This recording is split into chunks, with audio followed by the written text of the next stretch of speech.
Behind the fight for 500 seats in Thailand's parliament is a prime ministerial race that's a little different. The Election Commission says 68 people from 32 parties have registered as candidates. Angela Lim takes a look at the frontrunners. First up, there's the ruling Bhumjai Thai party, who is fielding incumbent Prime Minister Anutin Chanvirakul as its lead candidate. The 59-year-old throwing his hat into the ring yet again after successfully rising to the top job just last year. A former Deputy Prime Minister and Interior Minister, he embodied the role of a kingmaker for nearly a decade, as his party is looking to rise from regional relevance to a national platform. Anutin helmed a government for not even 3 months, navigating political uncertainty at home, tensions with its neighbours, and an intensifying scam crackdown. Bhumjai Thai party is also putting forward current Thai Foreign Minister Sihasak Phuongketkeow as its second candidate. He is one of Thailand's most distinguished career diplomats and more recently known for dealing with the border crisis. And for the main opposition People's Party, leader Nattapong Rungpanyawut heads the ticket. The 38-year-old has been consistently topping polls since the People's Party was formed to succeed reformist Move Forward Party, which won the 2023 polls but failed to form the government of the day. He could become Thailand's youngest prime minister if he wins the vote. Nattapong currently chairs the House of Representatives ad hoc committee that's responsible for budget preparation. Then there's Deputy Party Leader and Head of Economic Policy, Sirikanya Tansakun. The 44-year-old is a prominent economist and politician, having previously served as Research Fellow at the Thailand Development Research Institute. And People's Party's final candidate is Deputy Leader for Policy, Virayut Kanchuchat. He is also the original architect of the party's long-term policy and strategic direction. Next up, Pheu Thai. The party that once led the government is now in opposition, but is still playing the dynasty card. It's fielding the latest member of the Shinawats, the nephew of political heavyweight Thaksin Shinawat, as its main candidate. 46-year-old Yochanan Wongsawat is also the son of former Premier Somchai Wongsawat. He is a professor of biomedical engineering at Mahidol University in Bangkok.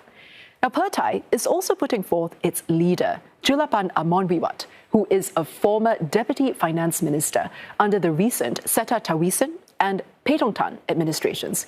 He is a central figure in the party's communications and policy presentation. And the party's final candidate is Surya Jwangrun Rangkit, who has held several senior posts over multiple administrations, including Deputy Prime Minister. He is a long-standing figure in the party's network, dating back to the former Thai Rak Thai era, and is Pheu Thai's campaign director. Now, other candidates include former PM Apisit Wechashiwa, former Finance Minister Kon Chatikawanit, as well as Kandi Leopairot from the Democrat Party, and Deputy Prime Minister and former Agriculture Minister Tamanat Prompau from Klatam Party. None of the candidates have to run in the upcoming polls. A new Prime Minister will be elected by a parliamentary vote after the general election from the list of candidates submitted in advance. Unlike after the last 2 elections in 2019 and 2023, the appointed Senate is no longer in office, and the new upper house is not involved in the PM vote. Power now lies in the 500 or so lawmakers voted into the House of Representatives to pick the next Prime Minister, who will be the country's 4th in 3 years. And Harrison Cheng, Director of Control Risks from Singapore, he joins us now. Mr. Cheng, whoever is Prime Minister will need to be elected or picked by the newly elected lower house. So those 500 seats, crucial to determining who will be Thailand's next Prime Minister. Earlier, we spoke to our correspondents looking at the main parties, how they are trying to sell themselves to voters, reading their minds. So persuading people they've got the right policies while not compromising on principle, so they seem to lose credibility. Who do you think has done the best job so far going into these elections? Thanks. I think in terms of who has positioned themselves best, I would say the People's Party definitely have captured the public imagination. They certainly are the latest incarnation of the Future Forward Party and the Move Forward Party, both of which were dissolved in past years. But they are still the representative of the voice of the people who want change and fundamental political and economic reforms. But I would say running close to People's Party is really Bhumjai Thai. And that's because, well, they have the power of incumbency, but also they have very strong support from the provincial politicians, which is Bhumjai Thai's support base. And so I think these two parties are probably making the strongest positioning ahead of the election. Let's look at Bhumjai Thai first. The power of the incumbency in this particular instance, we've had issues on the border, we have long-standing economic issues, and the incumbent has the tools and the people to make a difference on those fronts. You think Bhumjai Thai has made the most of those tools? I think in terms of the border dispute, I mean, Anutin is a clear nationalist. He has always been a staunch supporter of the military and the monarchy. I think because of the border dispute and how it has played out and the strong hand that Thailand has played going into this election on that particular issue, Bhumjai Thai is probably going to accrue quite a lot of political capital and voter support because of that. Now, I think People's Party has been a little bit more circumspect on their remarks on the border dispute. They have accused Bhumjai Thai of exploiting the border dispute.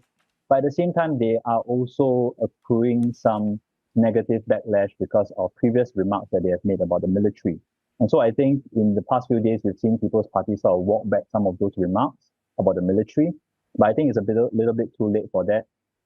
As for Pheu Thai, I would say that they have more or less echoed what Bhumjai Thai has said. I don't see any particular difference in their stance on the border dispute.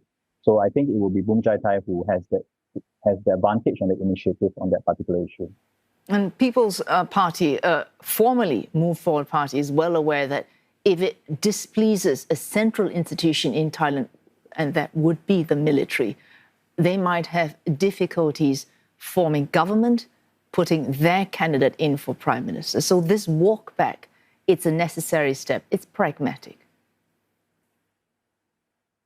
It is pragmatic, and I think based on last year's decision to support Anutin as prime minister in the MOU in September, they have shown that they have a pragmatic streak.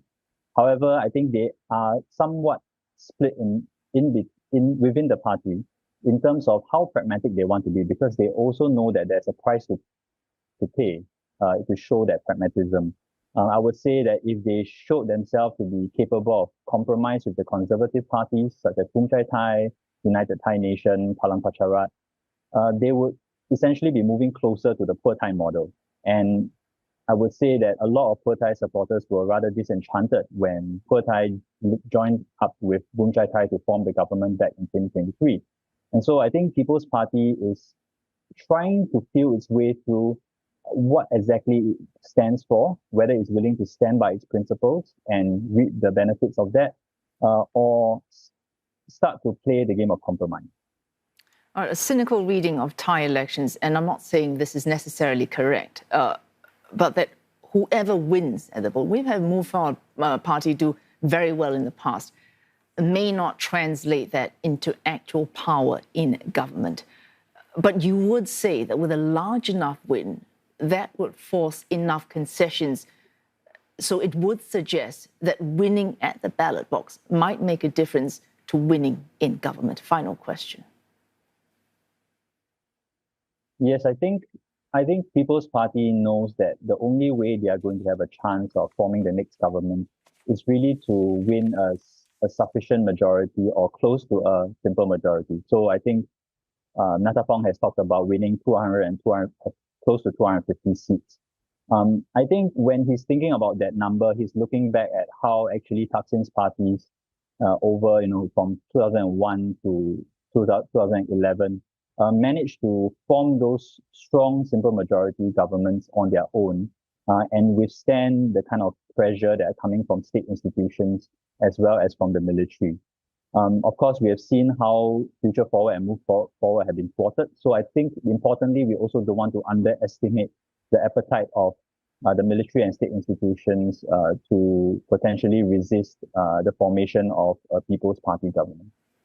Thanks so much. Mr. Harrison Cheng, Director of Control Risks, joining us right here from Singapore.